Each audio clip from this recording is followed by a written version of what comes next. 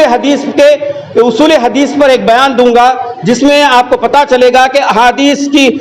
کیا ہوتی ہے، احادیث کی اصطلاحات کیا ہیں، اور پھر یہ صحیح احادیث، ضعیف احادیث یہ کیا ہے۔ اس پر ہم ایک اگلا جمعہ جو آنے والا ہے بخاری شریف کا، اس پر انشاءاللہ میں اس پر درس دے دوں گا، تاکہ وہ بیان بھی ہمارے پاس محفوظ رہے، آپ حضرات کے سامنے اصول حدیث بھی آ جائے۔ تو بہرکیف امام بخاری رحمۃ اللہ تعالی علیہ، اسی لیے آپ کو امیر المومنین فی الحدیث کہا جاتا ہے۔ 7,00,000 احادیث یاد ہونے کی وجہ سے آپ کو امت مسلمہ نے امیر المومنین فی الحدیث کے نام سے پکارتی ہیں، اور آپ کو وہ لقب سے نوازتی ہے، اور آپ کو لقب آپ کے لیے موضوع اور مناسب سمجھتی ہے۔ بہرکیف یہ معاملہ حضرت امام بخاری رحمۃ اللہ تعالی علیہ کے احادیث کو جمع کرنے اور یاد رکھنے اور اس کو ضبط کرنے کا تھا۔ اور آگے 1-2 منٹ ہم یہ دیکھ لیتے ہیں کہ امام بخاری رحمۃ اللہ تعالی علیہ کے تقوی عدالت کیسی تھی، آپ کے تقوی و پرہیزگاری، اور آپ احادیث کو تلاش کرنے میں آپ کی کوششیں اور تکودو کیسی تھی۔ امام بخاری رحمۃ اللہ تعالی علیہ یہ جو احادیث کا ذخیرہ آپ نے جمع کیا ہے، یہ جملہ 1,000 اساتذہ سے جمع کیا ہے، جملہ 1,000 اساتذہ سے جمع کیا۔ تو غور طلب بات یہاں پر یہ توجہ چاہوں گا کہ 1,000 اساتذہ ایک جگہ جمع نہیں ہوتے، کہیں بھی 1,000 اساتذہ ایک جگہ میسر نہیں آتے، تو آپ کو ہزاروں کلومیٹرز کا سفر کرنا پڑا تھا، جس کی وجہ سے حالانکہ آپ کے والد محترم حضرت اسماعیل محدث رحمۃ اللہ تعالی علیہ مالدار تھے، دولت مند تھے، آپ کے پاس دولت تھی، لیکن امام بخاری رحمۃ اللہ تعالی علیہ نے تجارت کے جھمیلے میں اپنے آپ کو ڈالنا پسند نہیں کیا۔ آپ نے اپنے مال کو پارٹنرشپ میں دے دیا تھا، اور وہ پارٹنر نے بھی آپ کے مال کو ضائع کر دیا، اور کبھی آپ نے اس سے جبراً اس سے قرضہ وصول نہیں کیا، یہاں تک کہ اس نے قرضہ ڈبا دیا۔ تو امام بخاری رحمۃ اللہ تعالی علیہ کے بھوک کا اور فاقہ کشی کا یہ عالم ہوتا تھا کہ آپ اس سے ایک مرتبہ کا واقعہ ہے کہ بہت علیل ہو گئے، بہت بیمار ہوئے، تو اس وقت کے اطباء، ڈاکٹرز، یعنی جب حکیم جو ہوتے تھے، حکماء، اطباء جو ہوتے تھے، آپ کے قارورہ کا ٹیسٹ کیا، قارورہ یعنی یورین ٹیسٹ کیا، تو اس کے وقت کے اطباء نے کہا کہ یہ اس شخص کا یورین ہے، اس شخص کا قارورہ ہے جس نے سوکھی روٹی کھا کر کے گزاری ہے، سوکھی روٹی کھانے والے کا یہ قارورہ ہے، کیونکہ جو سالن کے ساتھ روٹی کھائے اس کا قارورہ الگ ہوتا ہے، اس کا یورین الگ ہوتا ہے، اور یہ بغیر سالن کے روٹی جو کھائے اس کا قارورہ الگ ہوتا ہے۔ تو امام بخاری رحمۃ اللہ تعالی علیہ سے دریافت کیا گیا کہ حضرت آپ بتائیں تو صحیح کہ آپ کتنے سال سے یہ سوکھی روٹی کھاتے ہیں؟ تو امام بخاری رحمۃ اللہ تعالی علیہ نے ارشاد فرمایا کہ مجھے اس طرح سوکھی روٹی کھاتے ہوئے 40 سال گزر گئے۔ یہ جو بخاری شریف میں جو احادیث ہے وہ 7,725 احادیث ہے، اور ان احادیث میں تکرار بھی ہے، اور مکررات کو نکالا جائے تو جملہ 3,000 احادیث اس کے اندر بغیر مکررات کے ہیں۔ تو انشاءاللہ ہم اپنے جمعوں کو